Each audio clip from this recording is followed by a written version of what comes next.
Welcome to the Esports Central podcast. I am axtremes, and you're watching episode number 45, which is a big number. And, well, it's been about 45 minutes since we started trying to record this episode, but we just have so much damn fun. Especially without Glenn around, right, Kamil? Oh, G Flake, yeah. Gonna be a great podcast. I have nobody to argue with. I can just be happy, PMA. Don't have to want to shoot myself halfway through the podcast. It's all good things. So is Glenn like the Puff Daddy of South African esports, where he just keeps changing his name so that people don't forget about it? We keep changing his name. Yeah, I have to take some responsibility for all the nicknames Glenn's had. Glon, Glot. What is the other one recently? Well, there's that one that he was named in an official communique where he was named Glenn K, which is... Oh, yes. Yeah, I've enjoyed that one. I actually phoned him earlier and called him Glenn K, so, we'll go with that. Meanwhile, Prophecy fresh from a refreshing nap. Are you refreshed? Are you ready to go? The punch is going to fly, Prof? I don't know what the term refreshed even supposed to mean in the context of a human being, but yeah, 100% I guess. Basically, if you were to die and then have yourself cremated and then remade from some sort of DNA strand, then you'd be refreshed, right? And you had your memories loaded into it. This is what altered Would carbon. you not remember the pain of going through death, though? Not if your memory backup was prior to death, so you could die away and not remember it. I think This an easy isn't example altered- is this just in isn't altered Dota, carbon. Yeah, that show was really entertaining, except for the lead actor who was literally like a wooden plank with a voice. I didn't mind the lead actor so much. I felt that the old version of him, like the 200 years ago version of him was pretty. Yeah, he was way better. So talking about planks with a voice, we don't have Glenn, thankfully. So Nadia, you just thought I was about to wreck you, didn't you? I did. I was like, where are you going with this? Glenn's not here to defend himself. We got a bag on Glenn. That's how it works, right? G Flake. So, how much wine have you had? Just as a. The rest went into the pasta. But also, How much wine have you had? Yes. Yes. I was busy doing an internal yawn. If anybody would want to go back and look for that part where he was saying, I didn't mind the lead actor. I was like... and afterwards, I'm like, yeah, I nailed that. Nailed it. Just it didn't come through on camera. Didn't at all. So what's Bacon. interesting about this podcast, aside from the esports, the flames, the making fun of each other, the wrecking people, is that actually a lot more people listen to it than watch it. So if you've always listened to it, do head over to YouTube, go to the Esports Central channel or my channel, axtremes, and you can watch it if you like, see what we're all about. But of course, it is available on iTunes, on Podbean, on Spotify. I think it's on Anchor now as well. So it's all over the place. And it's, of course, at www.esportscentral.co.za. And we're going to talk about some international esports things first. And, we'll start with Gutter Lily, actually, because we always leave the best for last. Now we'll start with dessert. Goodness. So I think last week you maybe just touched on it, Mr. Nate Nantzer, who left Blizzard for Riot. Yes. And of course, all the little news going around again. Dead game. That's true, right? I mean, Overwatch dead game. Who knows? Takes me a couple of seconds to still get a game, so until I'm waiting for 10 minutes like the Grandmasters, I guess I'll still think it's okay. So during the week, more people seem to be leaving Activision Blizzard. They're blaming it on employment morale for some reason at this point, with people apparently not being happy with how the game is being treated, because it's focusing on commercializing esports like the Call of Duty and obviously Overwatch, and people are not actually happy with what's happening with the game, which seems to be, I don't know, I have such low standards apparently when it comes to these things. I feel bad for saying it. I'm so confused. We were just talking about drinking copious amounts of wine, putting it in your food. Now you're talking about low standards. What is this podcast about? What has it come to? No, but obviously, I don't know if even it is such a big thing, the fact that Nate has left Activision Blizzard. It could just be, okay, I've done one thing, I've gotten it to a certain point where I want to get it. Now I'm being offered a boatload of money to go and work for. I think that's exactly it. To go to For Epic Epic Games. And I can just go and do what I do for them in the same manner. And I mean, I guess the next couple of years, somebody else comes along and boom, off again. Personally, I don't think you can say that him leaving necessarily is such a big hit for Blizzard. Everybody can be replaced. And he's also I remember Richard Lewis also did another article on him, and actually look at what he does. He isn't that hands-on at the end of the day with what comes out, I almost want to say.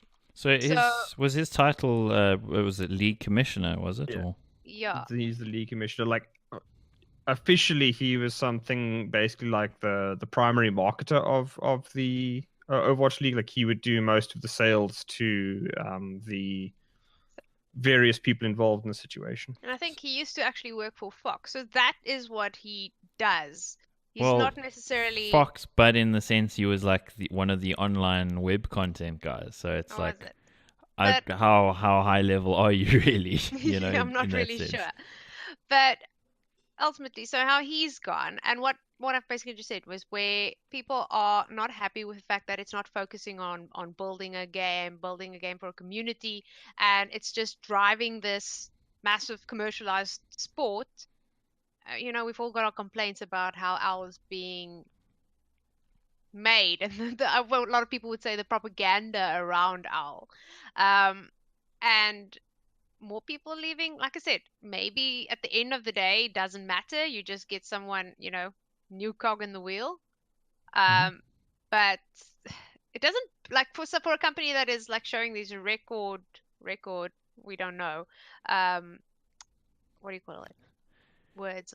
Well, they're just winning, Sorry, folks. They're just winning. Record revenue. That's the word, revenue.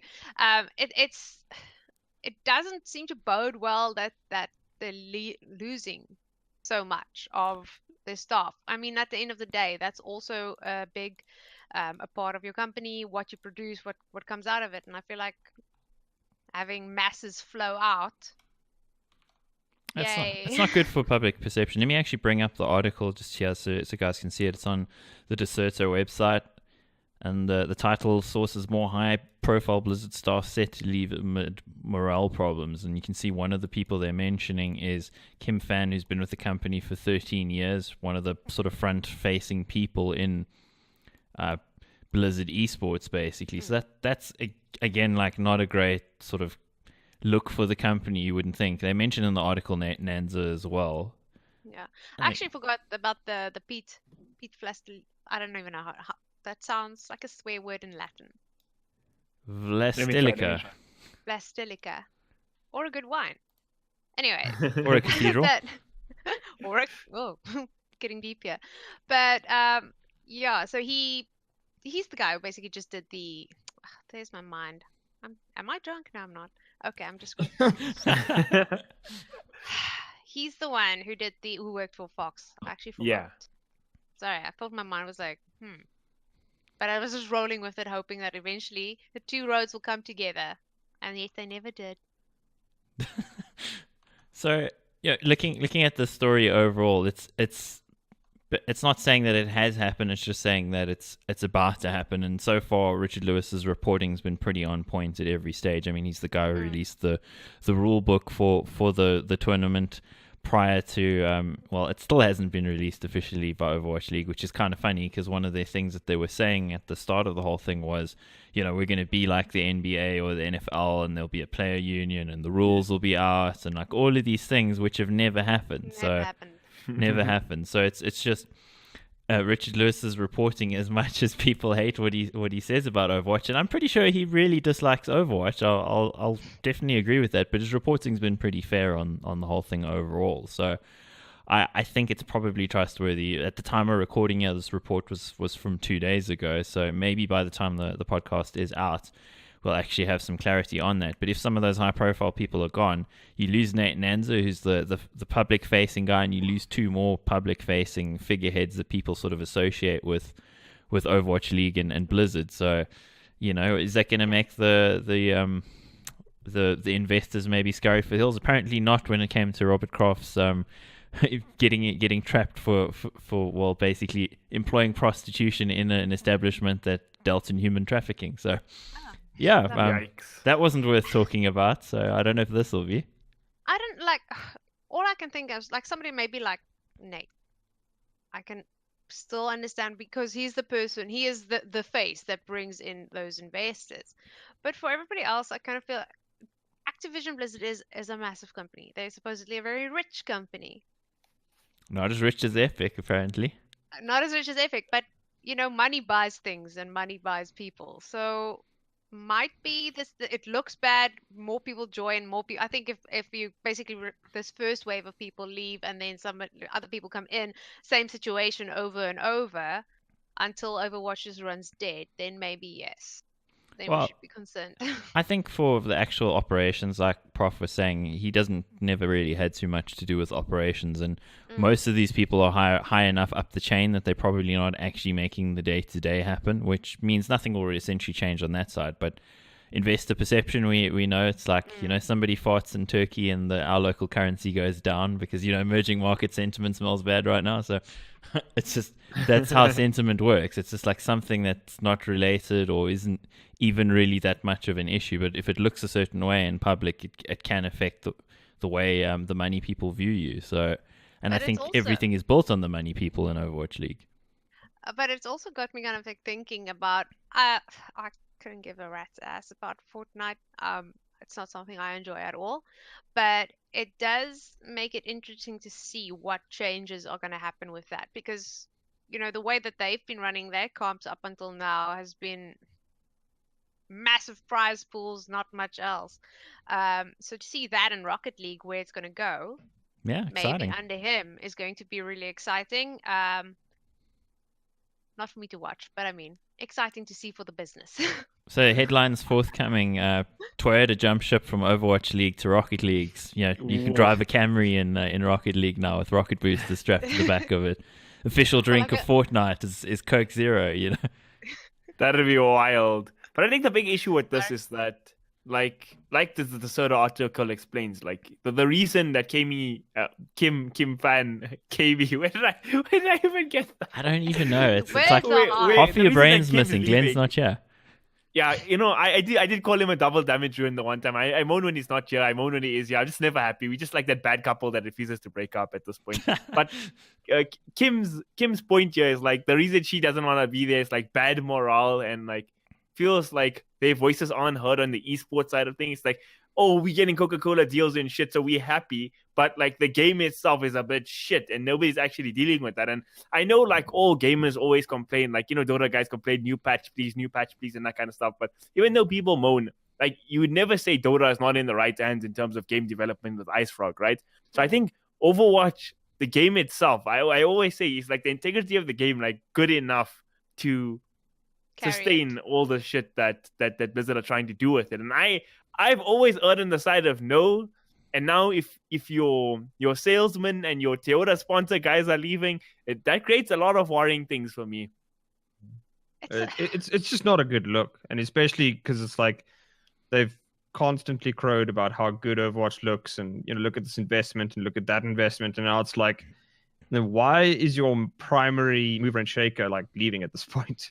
It's just too much stuff. It just doesn't make sense. And again, we talk about this because it has potential ramifications for the rest of esports, despite what Glenn says, but he's not here, so he can't defend himself. Usually Glenn disagree on a lot of things, but on that, but we just argue, even though we kind of agree. But that thing, I really disagreed with him. But now this is the thing. No one else really follows Al's example. Okay, so they're going to create their own like Counter-Strike, Call of Duty league, and it's going to be the same, but it's still under them. That's why I'm kind of interested to see what's going to happen with Fortnite and with Rocket League, because is it going to try and emulate what they've had, or is it going to go a different route? Because I think that's going to be a clue as to how well Overwatch League is actually working out. Commercially, I think it looks very shiny, it looks very well done, but that proof might just be in the putting it in a different company. if they can be like, well, don't do that. I will get you sponsors, but don't do that. That's actually a really good point. If they try to do the same thing, then it tells you, hey, Nate Nanza's actually died in the wool. He wants exactly this sort of model. This is what he thinks works.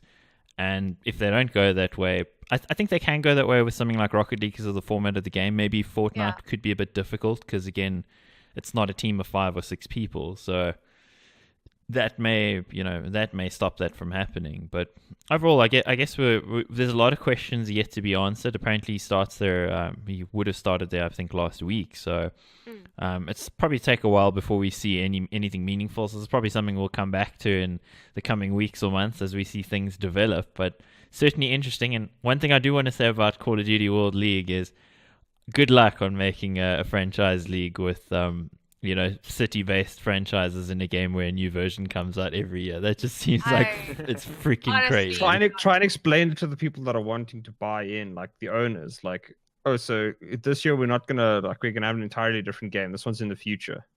Why though?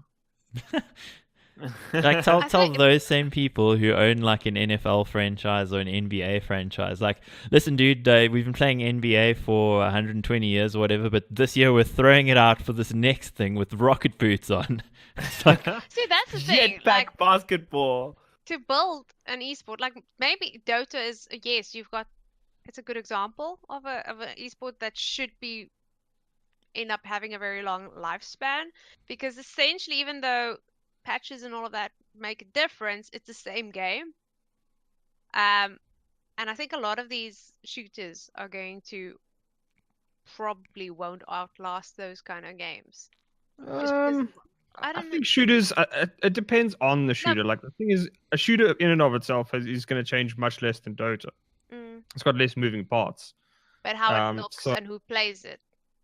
Yeah, That's like, what I mean. yeah, in that respect, maybe. But like, I think it's easier to make multiple different shooters, which means that it's much easier to sort of, it's much harder to stand out. Whereas with something like Dota, it's fairly unique in the way it's going to look. I mean, you got League of Legends, but there aren't many others that look exactly the same as them. Sure. But with regards to Overwatch, by the way, Overwatch League is back this Thursday, which is going to be the same day that this podcast comes out. So see what happens there as well. I actually want to jump back on that little strand that you're on there, because I liked where you were going with this unknowingly.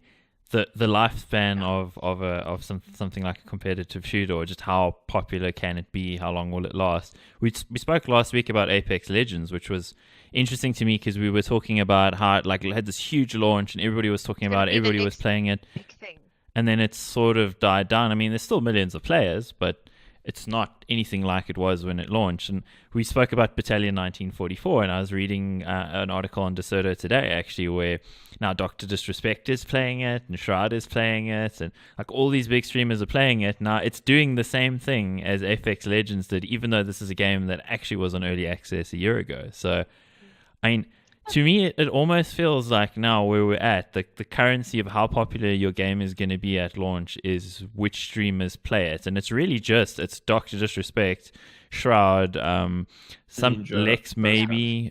Sorry, what did you say? Think about Ninja. Ninja, yeah. Ninja. A couple of months ago, there was the whole, everybody started playing GTA 5 again. Yeah, they're all playing things. Summit as well as the other one. Yeah, and it was massive. And then suddenly all the streamers hop on it and it just blows up again. Hey, I was doing that in 2015. I tried to spend an entire hour in GTA without actually doing anything illegal, and it was quite relaxing. I roleplayed as a normal person. Oh my god, that's amazing. GTA, I got griefed for like an hour. Kept spawn getting run over. Spawn get run over. I'm like, I'm gonna jump in the ocean. I used to play a lot of GTA Online, and all I did was grief people.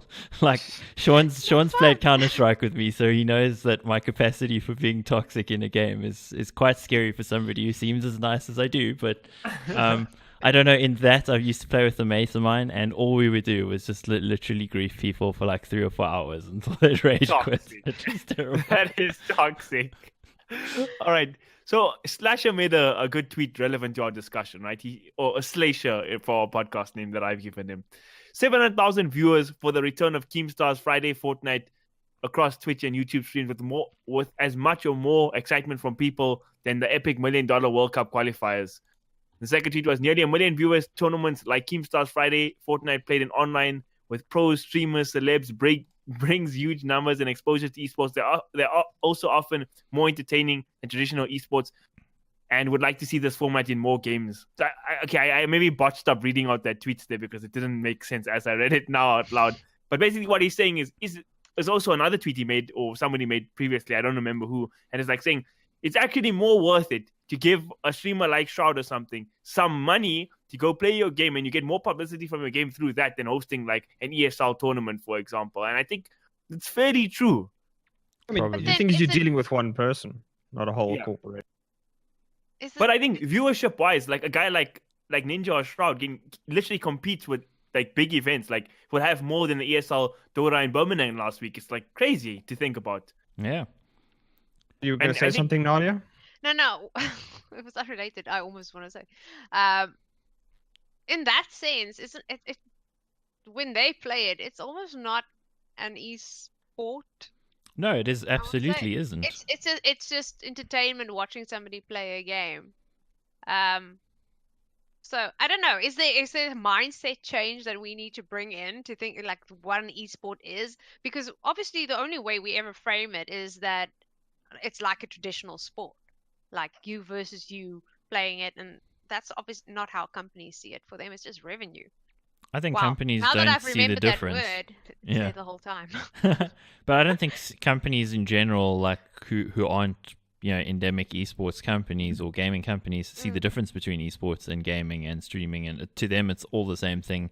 It's probably the same marketing budget. If you're going to spend it on Ninja, you could spend it on a tournament, you could spend it on whatever. You're just going to spend it on whatever is gaming related that the kids like, and you'll get the return on. And certainly streamers probably are the best return, the top guys. But I mean, some sponsors would be in it, I think, because there's somebody there who has maybe a love for the esport in question or whatever. But generally, it's going to be where the money is. So, yeah, esports probably in some ways may go through a tough time or two with some of the stuff coming up. But I don't know. We'll have to see. But I actually kind of wonder, though, how much of people who watch a streamer would necessarily play the game that the streamer is playing. How much does this actually translate? I think it translates well if you look at Apex Legends launch. I mean, it also depends on like what kind of game it is. Like the thing with these streamers is that they're essentially like a marketing function, which is largely what esports has been for so long. It is what it is, yeah. Is that like if you can find the cash to drop the money for a like a day one release and then have like all the big streamers talking about it, I think that's pretty solid.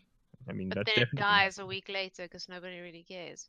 Apex Legends really fucked up on an unrelated note is that they didn't have a battle pass when they released the game. If they had a battle pass for that weekend when they had that 50 million players, they would have made so much money. Like, how did they not have a battle pass in like 2K18 releasing the game? I have no idea. My theory on Respawn Entertainment is that they try to make really good games and don't worry about the rest of it. So like all of their games so far, except for Apex, have been huge commercial failures. So, but really solid games. So that's fair. Release a solid game Titanfall, again. Right? Titanfall were all commercial failures in terms of what they were looking for, because EA was essentially, they hired those people who were ex-Titanfall people, in fact, ex-Call of Duty people, including Vince Zampello, who was one of the guys who started Call of Duty, and he was also in Medal of Honor before that, which, by the way, one of the greatest games ever, Medal of Honor Allied Assault. Shout out to the Normandy beach landing bit. That's like 5 different games have that. Yeah, but they all copied Allied Assault. Just saying. The OG. But we're talking about people who came from Call of Duty, and EA basically wanted them to make something that could compete with Call of Duty, and they made a really good game twice. The second one particularly super good, but they didn't make the money that anywhere near what Call of Duty was doing. So clearly didn't work, and now they come out with Apex Legends, which is essentially Titanfall 2 with like a lot of changes in Battle Royale. Super solid game, but the commercial side of it doesn't seem well thought out, as you said. I agree with you on that. They could have done that better. Yeah, I feel like you get those developers with the Nate Nanza to sell the shit. Man, that's like a golden recipe right there. Yep. Pretty soon everybody's going to be playing Rocket League again, right? Brad will be playing Rocket League because they'll like put guns on the side of the cars. I don't know, but You drive a Tesla. oh, there we go. Marketing opportunity. Elon, you can have an Elon hat and Oh, then South Africans can tweet Elon Musk to retweet their Rocket League teams again or some shit. My Elon, we God. need to send our team to North Korea for the World Championship. Can you like sponsor us? Elon, help us. Honestly, I'm sorry. This sounds horrible to say, but everybody in South African esports that freaking tweets at Elon Musk asking him for money to send their team somewhere or some shit like that. Fuck off. Hasn't he like officially said that he doesn't actually care for South Africa? Yeah, he has. Forget that, dude. If, let's say some guy is like, listen here, Elon Musk, tweet him, I have a new battery for your fucking Tesla cars. Maybe that's like something you would maybe 0.5% of 1% care about. But like, who's gonna care about your fucking shitty ass Fortnite stream? Like, come on, dude. Even your mom doesn't care about that. Yeah. There was that one bit where he asked, there's that American singer and she's really weird, and I once saw a video of her killing a chicken in her closet. What? What? I can't remember her name, but Google it. I'm Googling it right now. She sells butt Wow. soap. Anyways, so This Elon Musk got her to bless something to like take away evil spirits. So if you are in the evil spirit banning business, maybe like a Sangoma, Dr. Jack, whoever advertises on the side of the road, maybe then Elon will give you the side of the time of the day. If you are, however, Bravado Gaming, you'll get a flat ignore. That was sad. Jeez, I don't even know where that was going. But so the name of the singer is Azalea Banks. Azalea Banks. Azalea Banks. Yes, that bitch. She crazy. Yeah, very crazy. 2016. Think of all the chickens that have died since then, and also think of what's in your KFC. Damn. Anyway, we'll move on. We'll move on from this one. We've digressed at great length. Okay, so keeping on the subject of Richard Lewis, which I mean, we all like talking about Richard Lewis for some reason. Some people love to hate him. Some people just hate him, and then there's those of us that actually really respect his work. And I guess it's a good thing what we're about to talk about, Joe, which is that he had some news to share yesterday, and one part of it is that he'd left the World Series of Esports WSOE. He was one of the senior people there. And while he was doing that, he was actually sort of semi-retired from investigative journalism, yet somehow kept breaking the biggest stories in esports nonetheless. So he's actually going back to it. He says, esports is at a critical time and I need to get back in the trenches and do what I do best. More news to follow. And I think that one is probably pretty scary for some of the people who are doing shady shit right now, because this is an investigative journalist who seems to have balls the size of Saturn, literally, because access. He's just unafraid to release the big stories. I mean, he's just broken a lot of big, important, exciting things and has mostly received a lot of hate for it, which is one of the reasons why he ended up leaving E-League. Was a host of E-League on Turner Broadcasting Network, National American TV, and ended up leaving the whole thing because he was still doing the investigative reporting, receiving a lot of hate for what he was doing at times, and went to World Series of Esports for a year now, and they put on some really cool events, I got to say. But he hasn't been really that active, despite releasing a lot of big things, like I mentioned, the Echo Fox piece. So it'll be interesting to see just how ham he goes, Sean, because I mean, he still hasn't seemed to pull any punches lately. He's still putting out stuff. How much more is it going to escalate? Like a lot of the stuff that he's been releasing lately seems to be more to do with like people contacting him rather than him actively seeking out the stories. So like if he is going back to seeking out the stories, then it's pretty scary days for a lot of the people that are, prone to the BS that we often see in esports. But it's concerning of like, if he's saying esports is at a critical time. That's when you know. But I probably wouldn't. I didn't know he was retired till he made this post, because I most of the news esports journalist articles I read would probably Richard Lewis. Probably at least 50% of the esports article, maybe 50% is pushing it, but like a large majority of esports stories. articles I read are from Richard Lewis, especially the big ones. The big ones is like mostly him and then like Cecilia nowadays.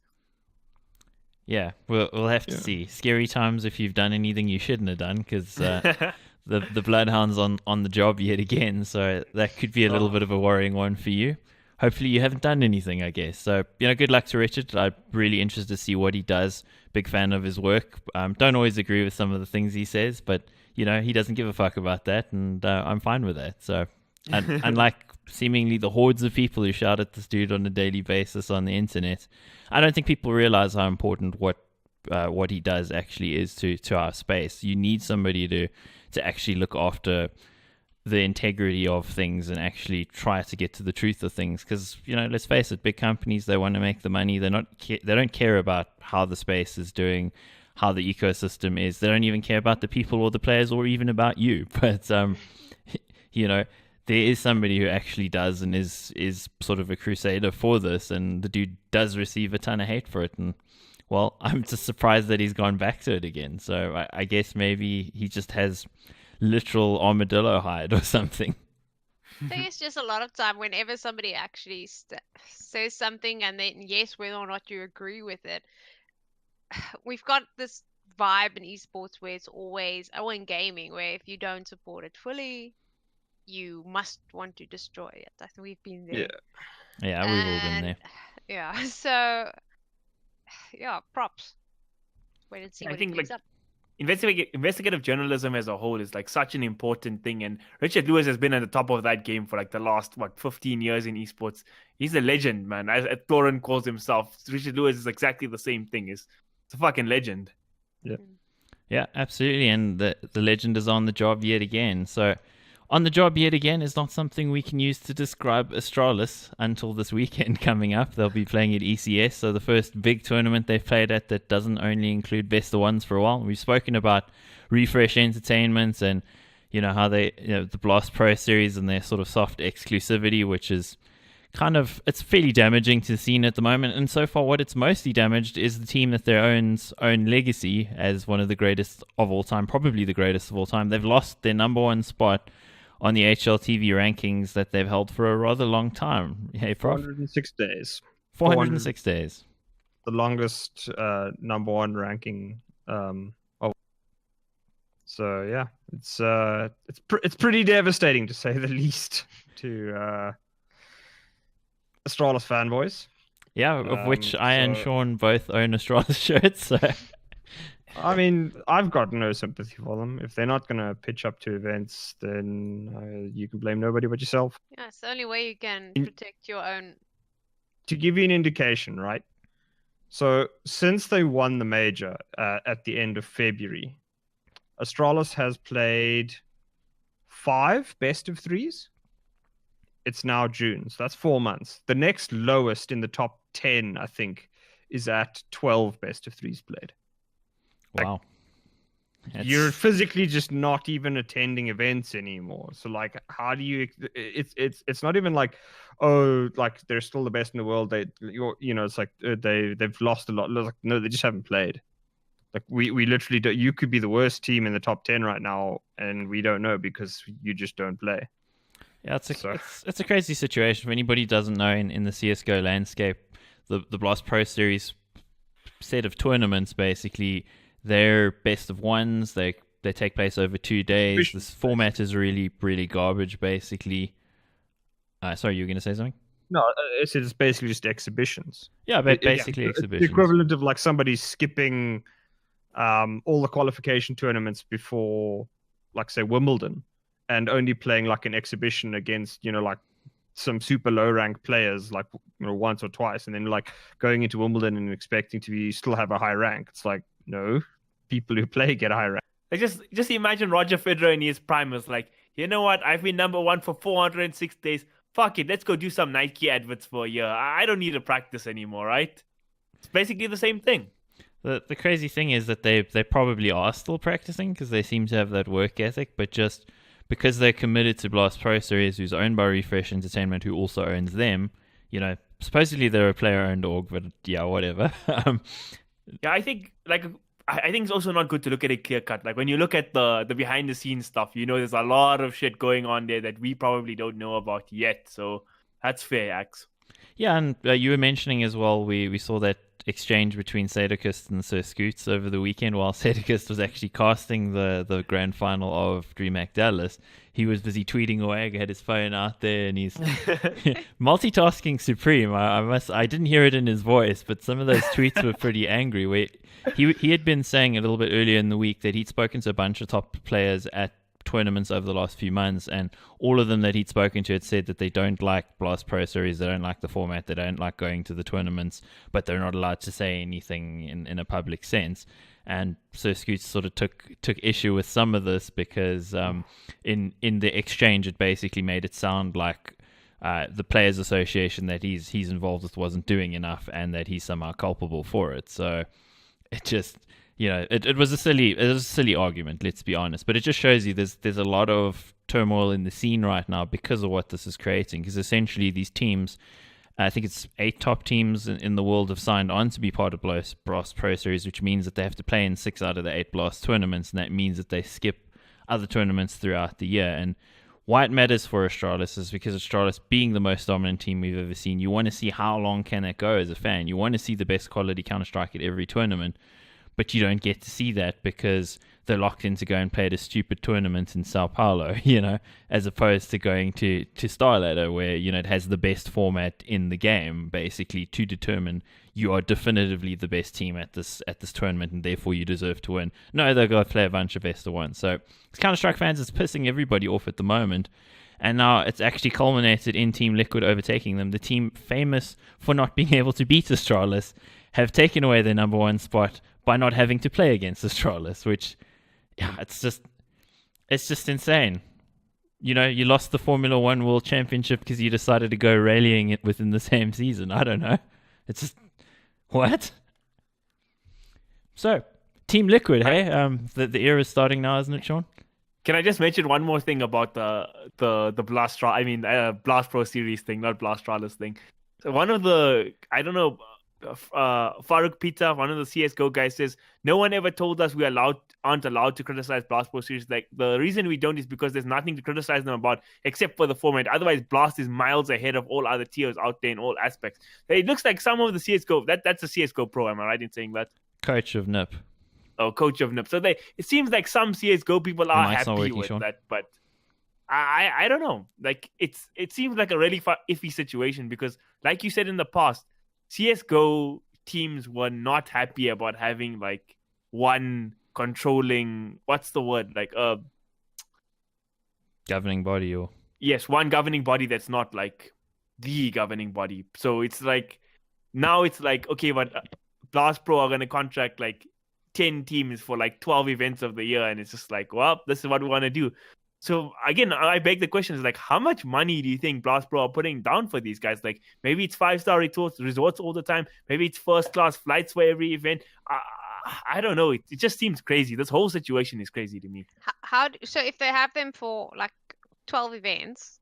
Well, that would be next year. This year, I don't think it's 12 events. Yeah, for 12 events next year. So do teams fall out, or do they just get new teams?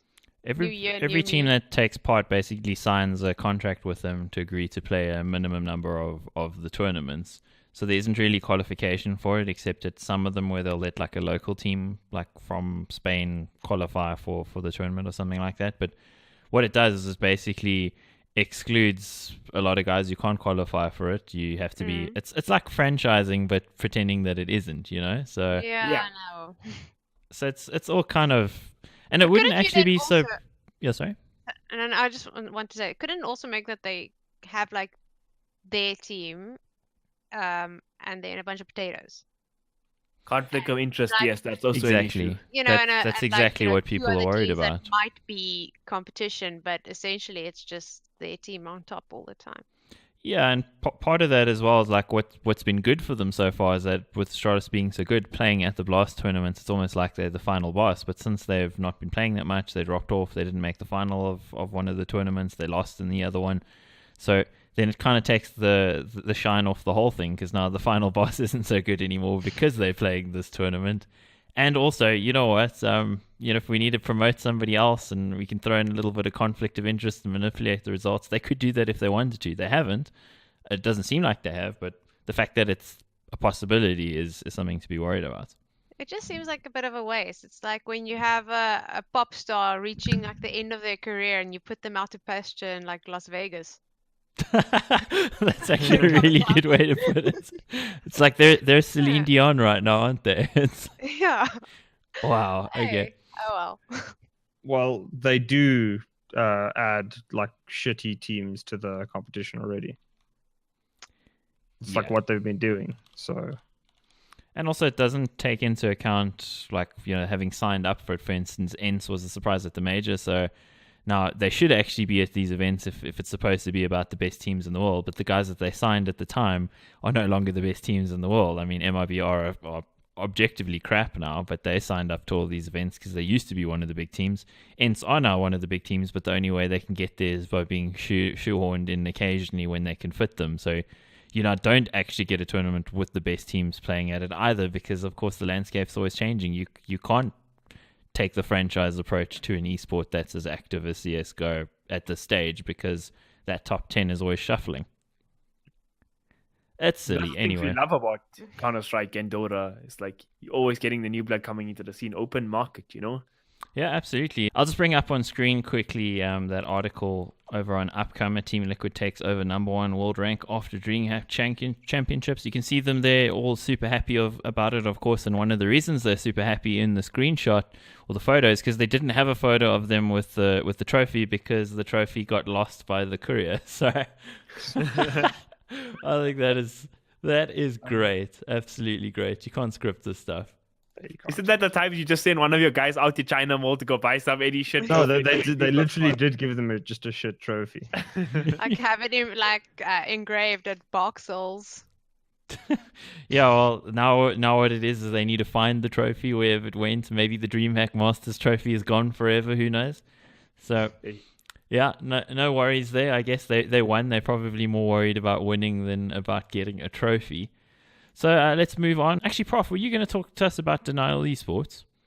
I mean, basically just the news that they've decided to piece out of the scene, which was greeted by great rejoicing from just about everybody in esports, because obviously the original organization was a piece of shit, and the new owners weren't much better.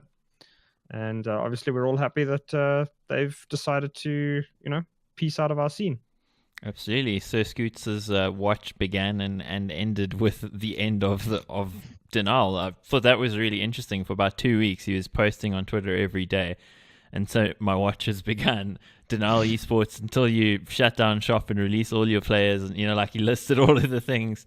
He's going to keep doing this. And he tagged them. They started blocking him and all sorts of things. And he just kept at it. And public pressure. It's not just him, of course, but certainly is one of the more influential people in the scene. The public pressure has told.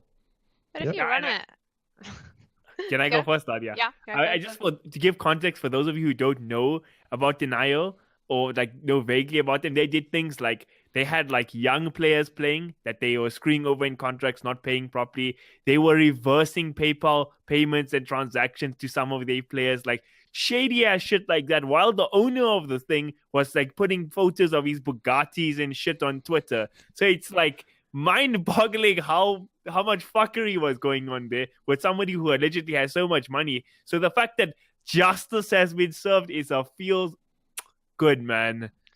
What I was just going to say is what is the point of running something like that and influencing all the people's lives who are playing under you if that's the way that you're going to do it? If obviously until everything's been proven, you have to allege. But I mean, if that was clearly what was happening and to the point where you've actually shut it down, what's the bloody point? Is it just everybody wants to be a team owner.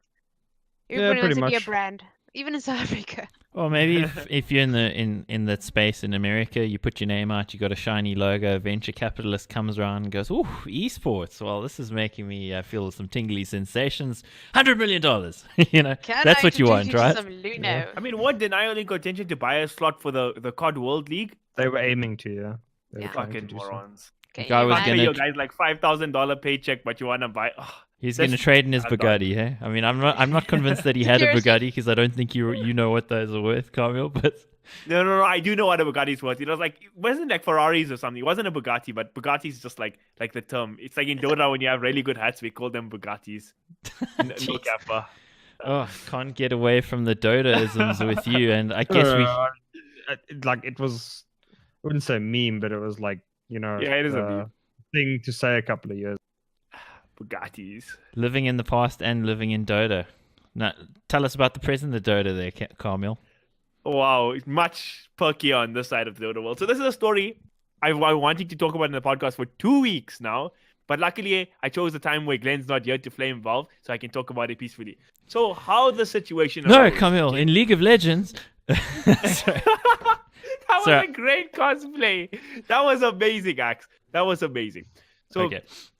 a situation in Dota arose with OG's star offlane player, well, it's debatable star offlane player, Sebastian fucking Mad, also known as Seb, in a ranked game playing, and he called a guy, or he got caught, screenshot and posted to Reddit, calling a guy, saying all Russians are whores, would sell their mothers for MMR and that kind of stuff.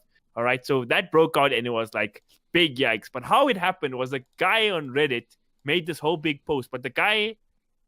Did I mess up my story yet? So the guy who made the post was a guy in that game playing with Shib. He was playing Storm Spirit, and he was like one of those guys who trying to make a pro rage so he could go make a post on Reddit and say, look at this guy, he's racist. So he did manage to make Sebastian tilt, and they were like fighting in the game and shit. And then Sebastian said that all Russians are whores, would sell their mothers for MMR, third world dogs, that kind of thing. Really disgusting things. But in Sebastian's defense, obviously that guy was trying to make him rage and wanted to expose him for free karma on Reddit. And even the Reddit post itself was a bit shady with like people giving him gold at like 40 upvotes and like it's pretty stupid. But that's kind of misses the point because the whole plot thickened from there. Because his apology was like, yeah, I mean, we've seen this in South African esports recently. He's like, yeah, I'm sorry, my anger got the better of me, all that kind of stuff. But the issue was racism, right? And then you also have the issue that in the landscape of Dota 2, you had two issues of racism recently with Skembelu and Cuckoo, which we've spoken about in the podcast. And both those players got caught using Chinese slur, Ching Chong, I think in less extreme ways than Seb said, Russian MMR, whores, dogs, fuck your mothers, that kind of things. And they got banned from, one got kicked out of his team, another guy got dropped from an event, banned from the major.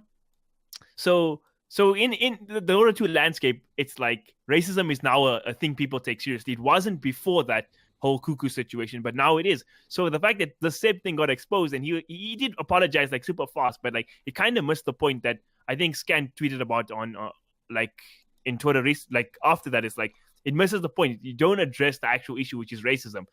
So the fact that it is racism, you see that the Russian community did feel quite strongly about this. Solo afterwards, VP's captain made a post saying that he refuses to go to the epicenter major, which is held in Russia, if nothing happens about Seb.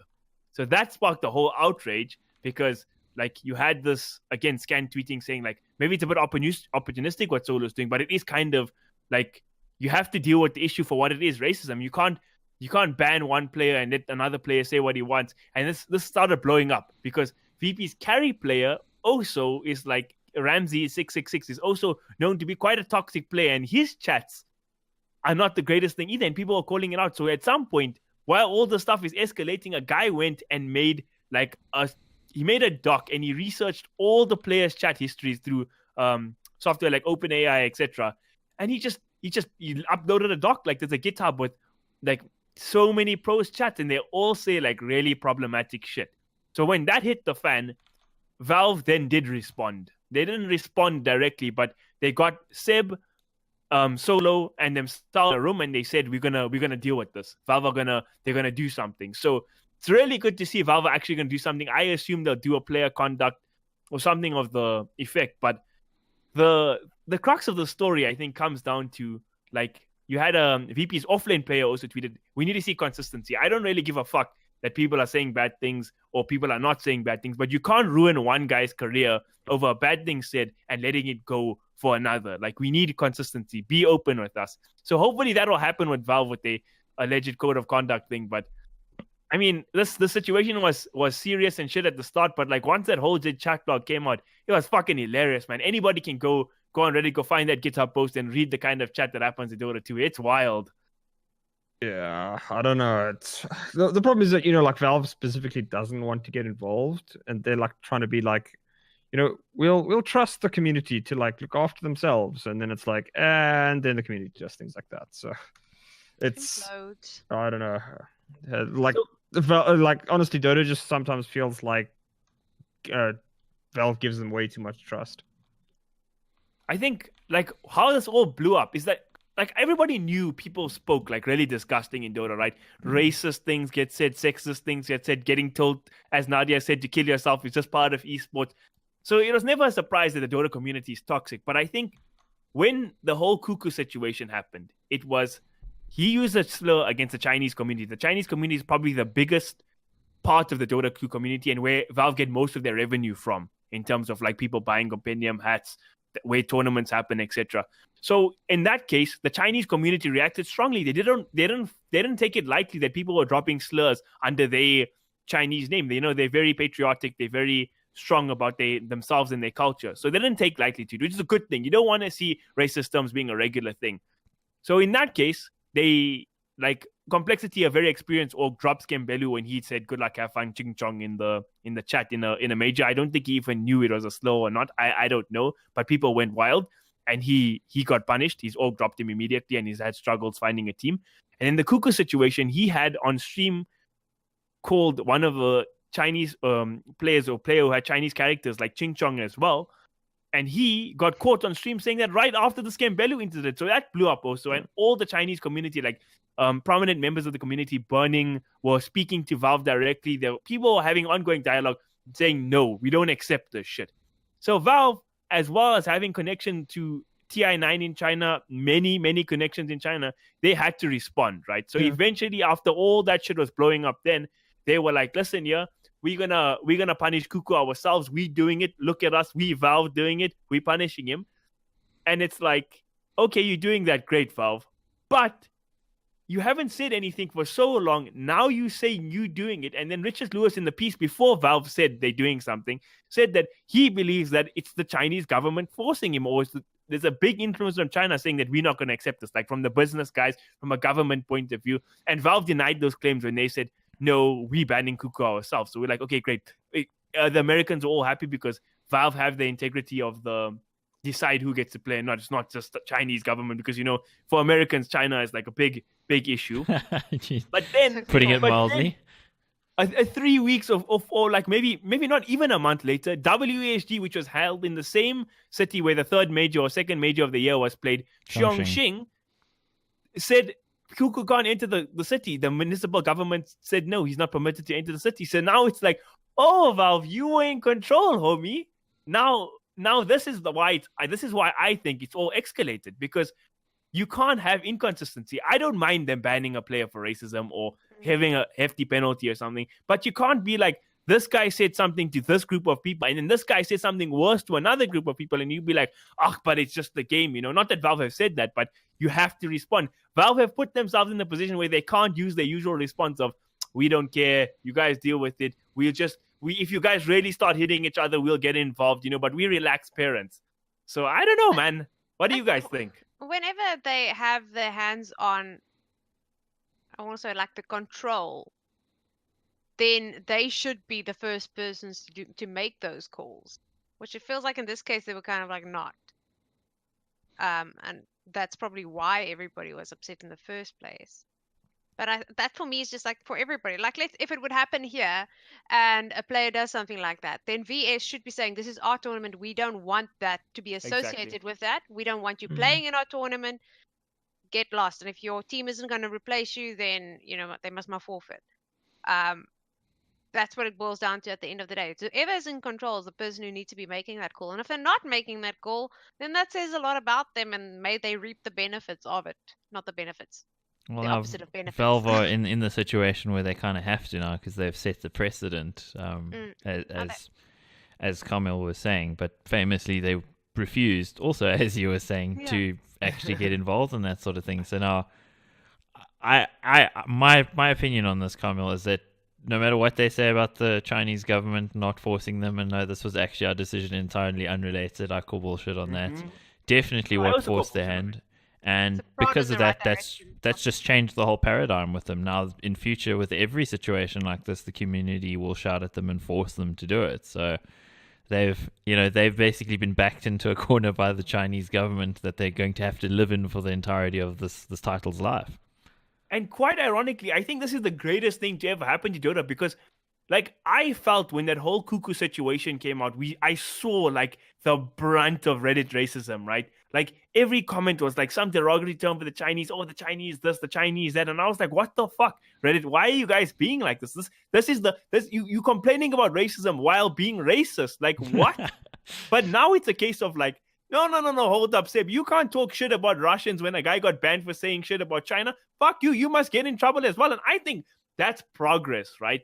Obviously, it might not be for the rightest of reasons, but I feel like people are actually taking this shit seriously now. So I think Valve are in a position where they can be like, okay, we in control, We've been thinking about this player conduct thing for years now. It's just waiting for the opportune moment to drop it. So I think that's probably what's going to happen. But clearly, if you see, like, let me just open the doc here and see how many names it is. It's a lot of names. It's like more than 20, 30 players, right?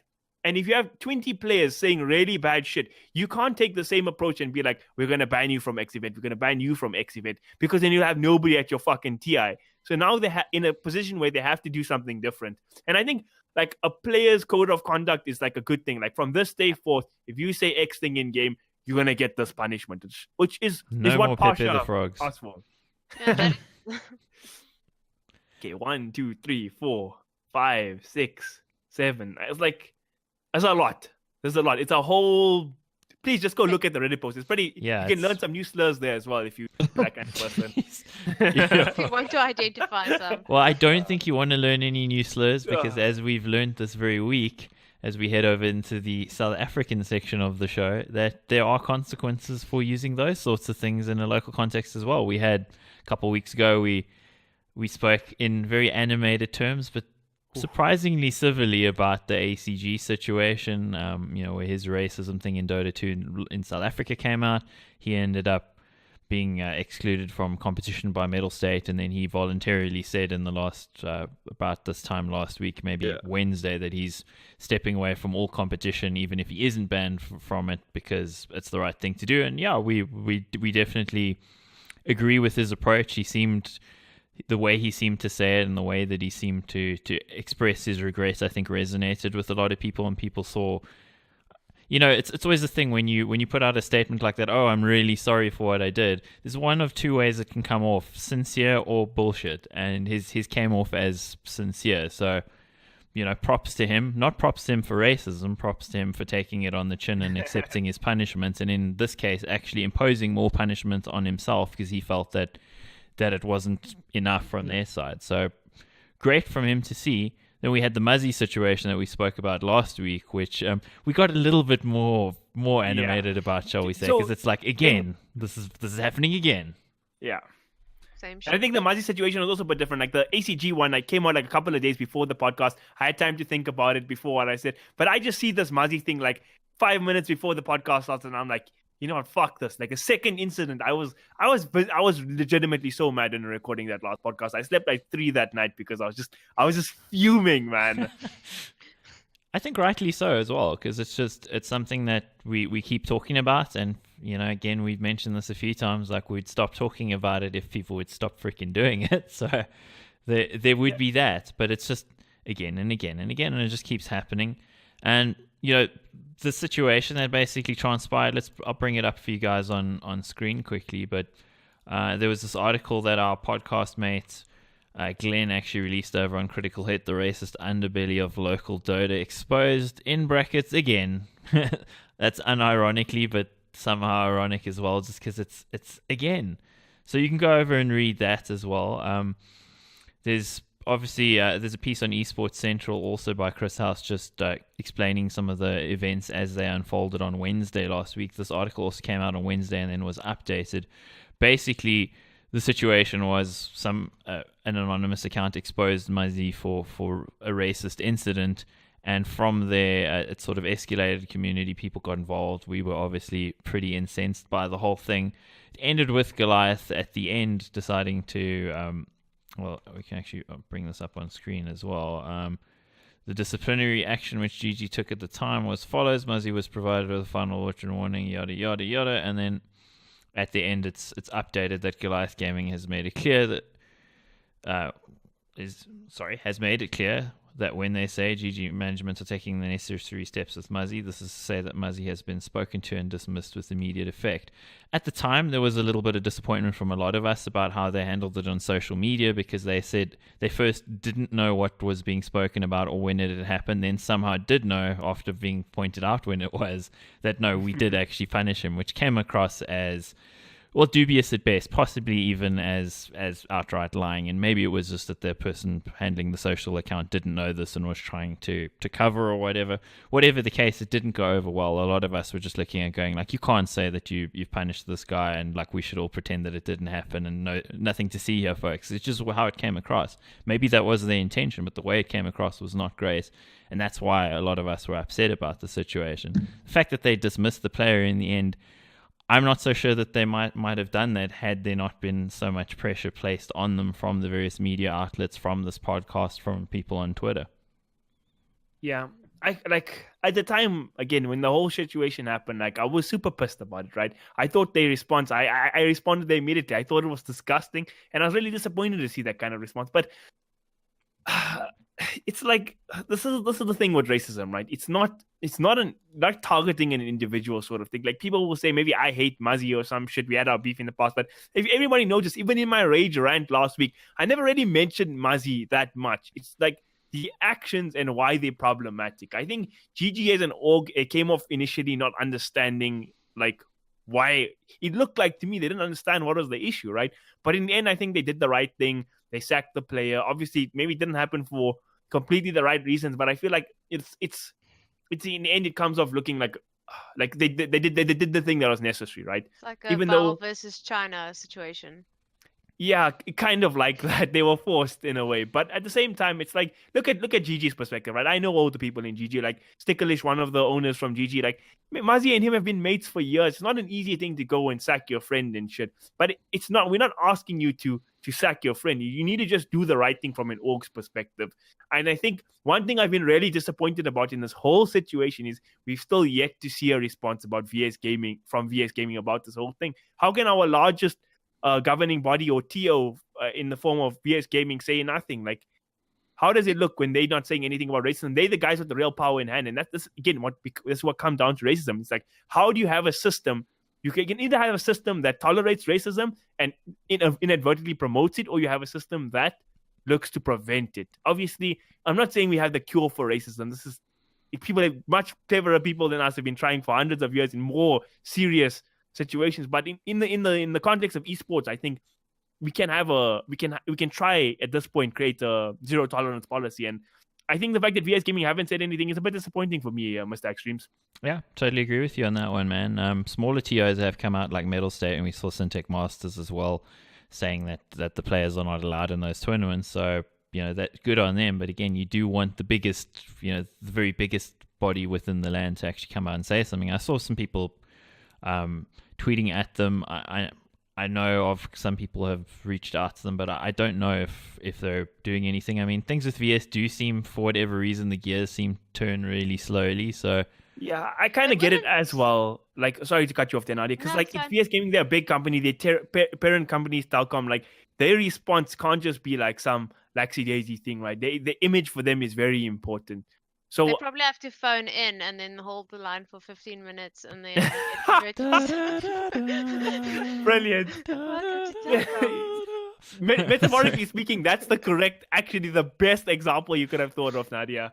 No, what I was just thinking is maybe I know, okay, everybody else is preventing it, but maybe their reaction would have been if it happened in one of their own games, then that is definitely covered by the code of conduct and you are booted. Yeah, but it's just like, be proactive, I guess.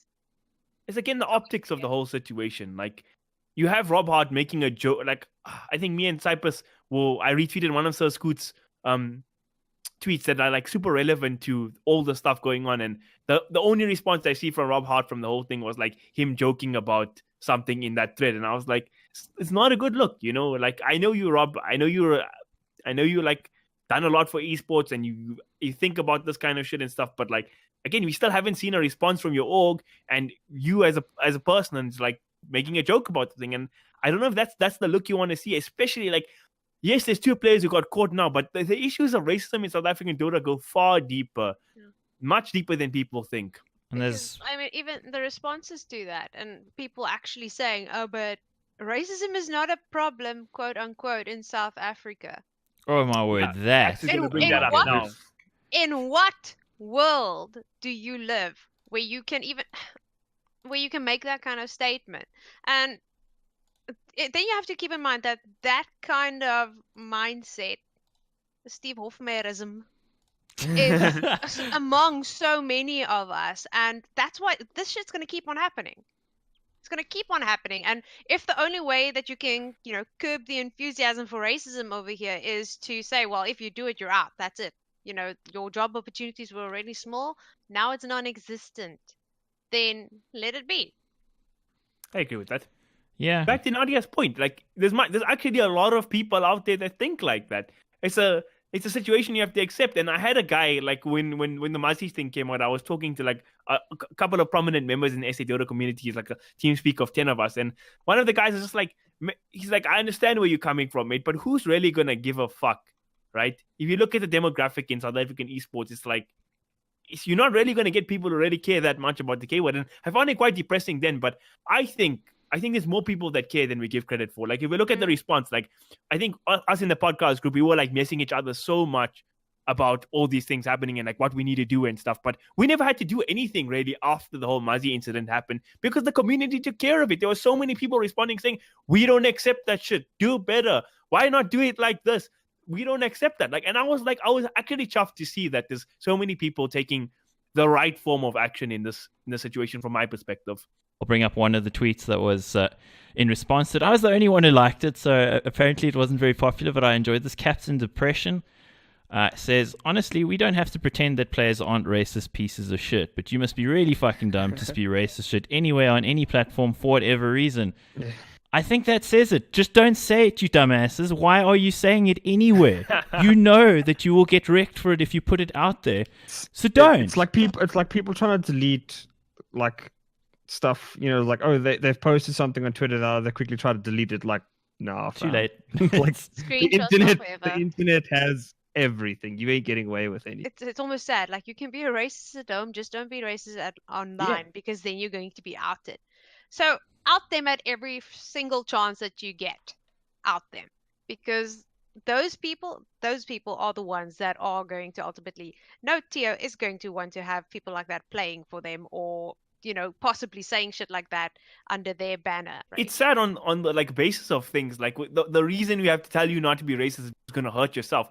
Hello, why can't being a good human being and having respect for people around you about not hurting other people? Exactly, not hurting a whole other group of people. And in South Africa, the majority group of people. In a country that has a history of extreme racism, that it's institutionalized by the government and perpetrated against the majority of the company in a regime that was evil over a period of many, many years. It's just like, oh, and then people want to say that it doesn't exist. Like, do you live in another universe? Maybe the gated community that you live in the north of Joburg is another universe. But honestly, I mean, how freaking stupid do you have to be to pretend that doesn't exist? And it almost felt to me like some of the things that are coming out are like apologists for like what's being said. And it's just, maybe that's not the intention, but that's how you come off. How do you want to grow the scene when you are perpetuating hate like that? It just doesn't work. And I think, again, it's a systematic thing. MGOs need to start saying, listen, guys, you can't be caught being racist in my team because that's unacceptable. That, again, it's maybe an artificial change. You're making people be decent for own vested interest, but fuck it, if nothing else works, that's what you have to do. Also does sound like one of those things that's kind of common sense, like don't be a piece of shit human, but you have to be told not to be a piece of shit human, which is crazy, but it is what it is. Lastly on this, I'll just also reference Muzzy came out with a twit longer explaining his feelings on the whole thing and how very sorry he was, and it's now gone, sadly. We do have a screenshot buried away somewhere, but we can't reference it now, so what I will say on it is the general feeling that I got from some of the people that I spoke to, and I mean, we also spoke about it privately, came across a little bit more like I'm really sorry I got caught as opposed to I'm sorry for what I did. My career's ruined, poor me, and I get why he would feel that way, but take what we just mentioned, ACG's way of talking about it, it came across a lot better, and maybe he needed somebody to help him write it or whatever, but even in it, he references his incident of racism, when in fact what we've got is 3 separate incidents of racism against 3 different people groups over a period of 7 days, whereas he said that he was having a bad day, which kind of, those 2 things don't mesh at all. So it just came across as insincere. Sadly, I wish it hadn't, but it did. Yeah, and it's like if you Muzzy, right? I'm reading this thing and I was like, and I was just face palming the whole way. I think we have to say at this point that if next week we end up not speaking about racism, it'll be a relief, because it's just Jesus, I'm so done, dude. Yeah, please stop, guys. Please stop being assholes. And the thing is, it's not like we even like experts or anything on that on this podcast, right? You have like really smart intellectuals that really dive into racism, especially within the South African context. But the fact is, we have to sit here and be spokespersons because this is the shit in our face all the time for the past 3 weeks. So what can we do? I do feel like, whenever you say like somebody's apology sounded good and stuff, we can't say that. We, as white people, exactly, it's not as, the word doesn't weigh as heavily. We know it's bad and we know not to say it, and you don't use it against people and things like that. But we can't forgive you, and the only way that you can improve yourself is for people that you are insulting using these slurs, to who it would have been made applicable to actually consider what you're saying. So I almost feel like, good on you if you think you're doing what needs to be done, but it's never a case of forgiveness. It's the fact that you need to change as a human being, ultimately at the end of the day. And on to Nadia's point, like the difference between like South Africa and like what happened with Skembelu and Cuckoo last year is that the Chinese community have such a big voice within the scene, right? They have a place where they can say, no, we don't accept this. They can stand up for their own rights. In South African Dota, it is a very unfortunate fact that we don't have that many like African people playing. So you don't have the black voice within South African Dota. Like you have myself who's Indian, you have like Snare and Talent Wise, and there's like a couple of guys you see on his Facebook groups and stuff, but like the majority isn't. So it's like not like even you can have the people themselves standing up for themselves, because I understand now why they don't play the game in the first place, because there's so much bullshit that goes on. So you actually need the governing bodies like the VS Gamings, like the Medal States to actually say, look, this is wrong. Then you can actually create a system where those people then actually want to play the games, So it's like you have to think about the things holistically. Me of something now. What's that? The team from Soweto? Ikasi. Like when they did that exhibition game, I remember, was it against Goliath? Or it was. And I just remembered reading the comments that were being made on like the YouTube stream. It pissed me off so much. Like how people were talking about that team. Not necessarily like clear out blatant racism, but demeaning and yes. So no shit, Sherlock. Maybe people don't want to get involved because get into that, and that's what you're being met with. This actually just reminded me of that, and I actually wish I had screenshots back then. But it was also people who actually had accounts, and it's like a new account made so they can sit there and type these vile shit and let it loose into the public. With no consequences. It's better for you. It's better for everyone if you stop being a piece of shit. You accept where you live, and actually just start loving people, guys. Because I mean, we're all just people. We don't need to be pieces of shit to each other. Please don't. Yeah. Basically, if you're white, stand up to this shit. Yeah. You've got a voice still in that aspect. You should be standing up for that. And I know people are doing it maybe because they don't like teams or they don't like players. Maybe come from a different space in your heart and just stand up to the shit. And when the person says it in the game, knock them there and then. Just kill it right there. But I guess this way is also working right now. Same result. Okay, so we'll put a full stop under that. I think let's hope that we don't talk about this again for a long time. We've had 3 very different discussions about this sort of thing, actually, which is interesting. We've had the very reasonable intellectual discussion. We've had the all-out anger, and this one feels a little bit more conciliatory. Like, please stop being a piece of shit. So, At that point, we're begging with racist. yeah. Okay. Well, Please don't be a piece of shit, please. just please don't.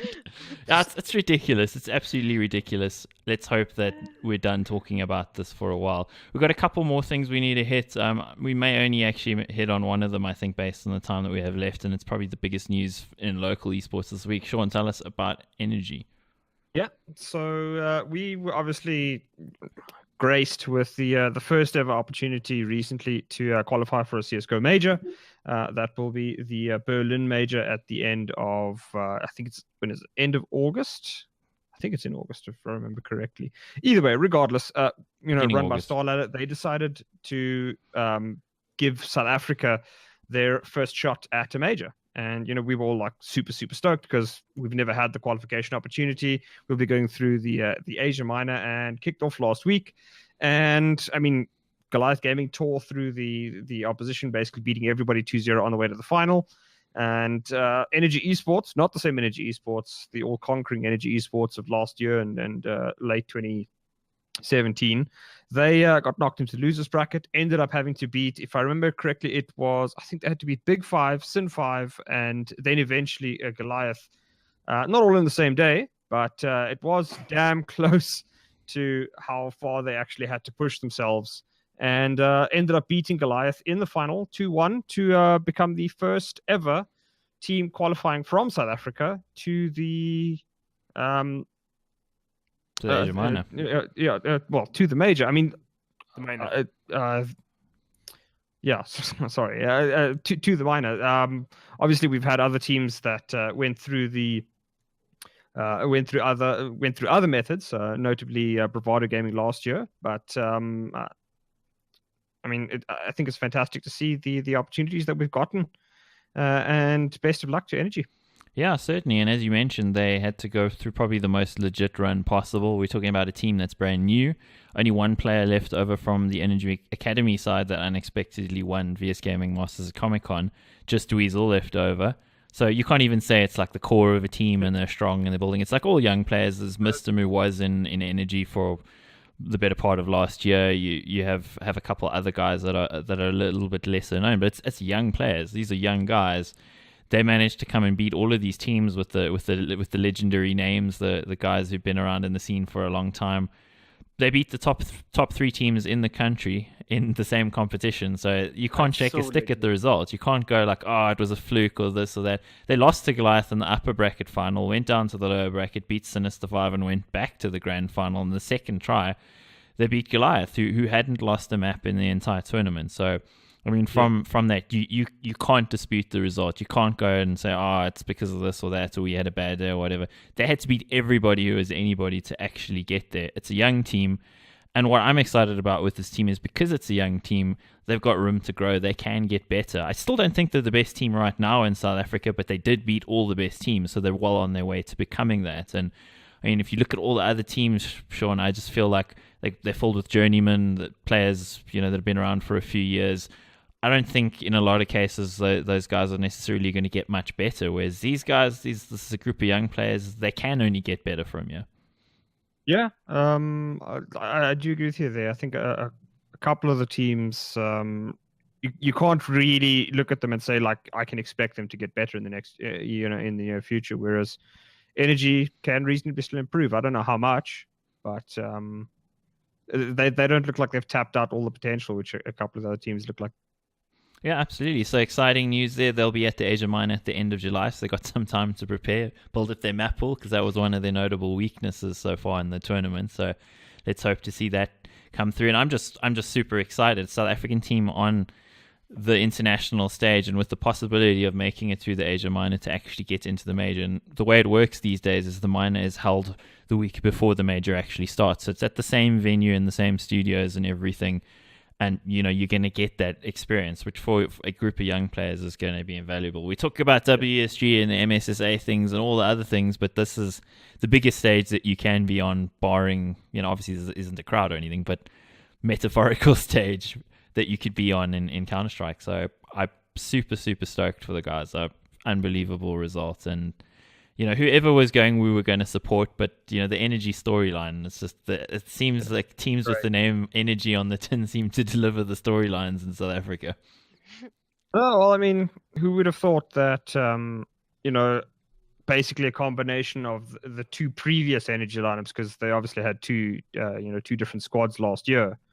Running at the same time, that like they sort of had to break, both of them broke apart, and then they cobbled together a couple of the players, got a couple of others, and still winning. So clearly something with that org knows how to throw teams together that are effective in competition at the moment. And Energy yet to lose to anybody in playoffs in quite a while. It seems it doesn't matter who's in the team.